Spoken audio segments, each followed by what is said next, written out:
Folks, this is Bob, BBD, Fast and Furious. How many people have noticed these obscene full-page ads in every newspaper, where these unworthies are beaming at us, whether it is Dhami with Modi, whether it's Yogi with Modi, whether the other big one is Shah with Modi. And this is the best part. The kind of money that's being spent on congratulating Modi and Shah for this cooperation movement. Is anybody asked you, what are these two guys going to deliver in this cooperation movement? Let me just give you my thought process on that. It's another rip-off. It's another way to take control of funds that were in the hands of what they call our corrupt state politicians.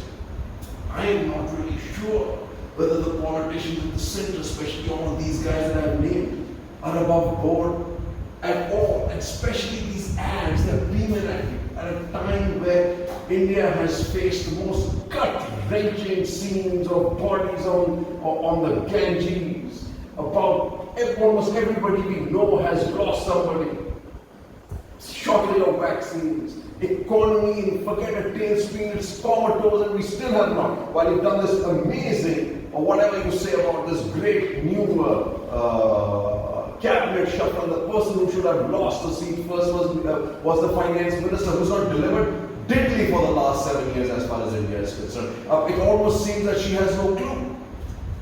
However, these guys are beaming at us. Oh, congratulations here and congratulations there. You almost think Modi Sahab went to Varanasi and bum bum bum, and almost everybody thinks, hey, what's this? What have I got here in the newspapers, right?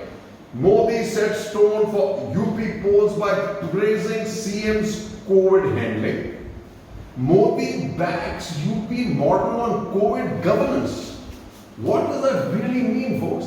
UP government controls second COVID wave in unprecedented ways. Now here, I find it extremely despicable that our Prime Minister has to get to that depths of subterfuge and lying to the people. He actually wants to make us believe that suddenly this most depraved state has become Sone ki chidiya, or a hen that's just laid a golden egg. And everybody knows that's far from the truth. And if you see the plight of people in UP, the plight of their primary education system, primary health, anything. And such guys like MSMEs in UP have shown a 43% increase in exports. Now it's not all about UP election and selling us these lies, which the Lucknow educated class, middle class is going to swallow, right? Because I hear from them, everything is really good, right? But what are we going to do with this, right? Uttarakhand to watch roads, borders as UP says won't stop covering up. I just showed you how one BJP state, which is Assam, was at war with Mizoram. Now you have two BJP ruled states going to war with each other. What are the guys, the UP cops going to do when these Kamariyas mark pretty high on some drug or the other? Playing this blaring music, making a nuisance of everybody. They're hardly a cover yatra anymore, right? It's a party. What are the cops going to do on the border? I really, but this is again a showdown thing, right? As I can tell you. And it's UP controlled. What do we have here? But as far as the Ram Mandir is concerned, court notice to Champat Rai, 3 others over Ayodhya land deal.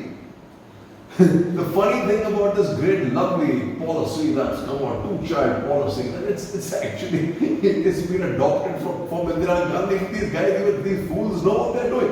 RSS Johnson opposed Indira two-child policy, says Rajasthan minister. Yeah, unbelievable. Yeah, but anyway, while this Modi was going dham, what's on the ground there, folks? The fight between Modi and Yogi continues. Remember, while he was praising Yogi all the way to Timbuktu, not once did he mention that Yogi was going to be the face in the UP.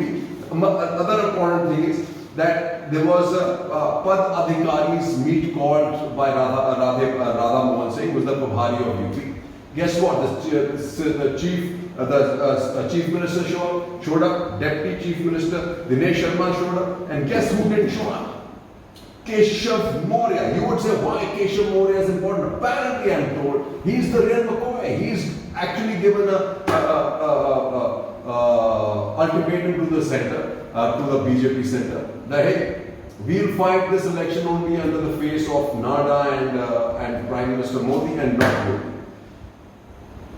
Picture abhi baki hai mere dost. UP is not settled, folks. It's now beginning to hit everywhere in the world. And if we, hopefully that we've learned our lessons from the second wave where we sat like macho kings thinking it was not coming to us, should actually see what's happening in the rest of the world and be ready. Well, at least the open indicators are there, they're suggesting they're going to be ready. But our biggest problem is going to be vaccination and the continued lies of the government. It's only through yet. World in early stage of third COVID wave, warns WHO, cases running at 4.5 lakhs a day. Africa virus death surge 43% in a week. Russia reports record toll for fifth day as world fights Delta. Okay. Then in vaccine space, India is in the middle of all kinds of scams. Brazil suspends 320 million order for 20 million Covaxin jabs. Health Ministry to probe graft allegations. So I'm wondering how this deal was done without the government, right? But the biggest one, the first thing that I'm hearing here in the Economic Times, about 31% of India's jabbed at least once. I'm reading in the foreign policy that it's only 21%. Okay, so there's a huge 10% gap. But the one that I find, 31% and only 7.75% inoculated with both doses. So the figure is 7.75%.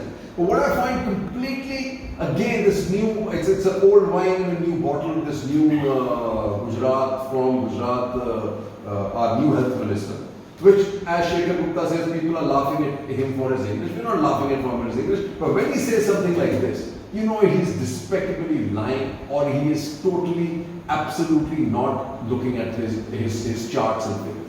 Mandavia debunks allegation of shortage. Health Minister informed states UT on June 19th regarding number of doses to be made available in July, which is far less than what is required. He may have told them the truth, but the point is he telling us the truth? Are they going to meet the target of 1.9 billion by end of December that they've told Supreme Court? That's what Mandavia should be answering. This is all, again, lying and hiding. Right? COVID infection spike in Kerala, case of worry. Not only in Kerala, it's a case of worry all over the northeast and I'm told also in Andhra Pradesh. Somebody said prevent the surge. States must be alert to potential super spreader events, use vaccine effectively. So one wonders why, while Uttarakhand has done the right thing under the guidance of the great Prime Minister, but Uttar Pradesh is not listening to the great Prime Minister. Why are they? You got to ask yourself a question. Why he is so hung up on this? He knows his state's not done well. He's lying. Right? Everybody. In fact, as all these Hindi commentators who are happening here on the ground in UP says, the entire Godi media has been bought out. And you know why? These big ads are actually for all of us smart guys. We all understand these big ads are feeding the monster, which is the media. Whether it's Hindustan Times, whether it's Times, especially Times of India, everybody is feeding off this meat and this being thrown out by this government. And it's despicable. And now we finally have government orders 66,000 crore vax doses worth 14,505 crores. Serum Institute, Bharat Biotech to supply vaccines between August and December. But let me just, I've just told you. Serum Institute maximum probably can deliver. It's done a deal with Sputnik 2. Sputnik is having a problem also. Like I said, glitches in Covaxin production sorted out. I'm told not so, but there are glitches in Sputnik 2. Serum Institute 2. And so it's all in all, there is no clarity on the numbers that are available because this is the reality.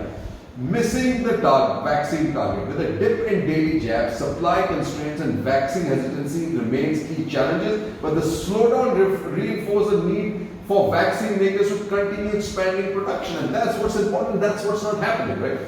Big July worries. Vax rates slowing, supply issues back, infection numbers sticky, health minister has his job cut out. Pharma companies are reporting the critical inputs like bioreactor bags, single-use assemblies, cell-cultured media, vial, etc. are in short supply. They are demanding greater global cooperation to Mandavia must work the COVAX channels to mount global pressure for easing these bottlenecks.